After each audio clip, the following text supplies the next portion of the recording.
Macaulay PH, your passion the lover channel. Mag-subscribe ka na! Hello mga ka-pageant fans! Welcome back ulit sa ating channel. Mainit na usapin ngayon online ang pagbabash ng ilang Vietnamese netizens laban kay Atisa Manalo matapos ang kanyang latest interview kay Boy Abunda.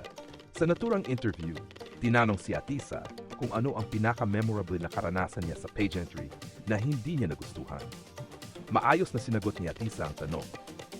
Ibinahagi niya ang nangyari sa Miss Cosmo kung saan gumuho ang stage habang ongoing ang pageant.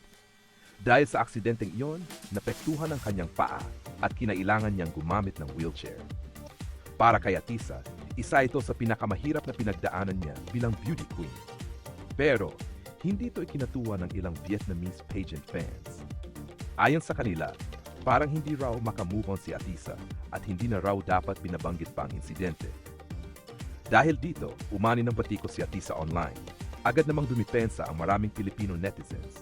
Ayon sa kanila, wala namang masama sa sinabi ni Atisa dahil sinagot lamang niya ang tanong at nagbahagi ng sariling karanasan.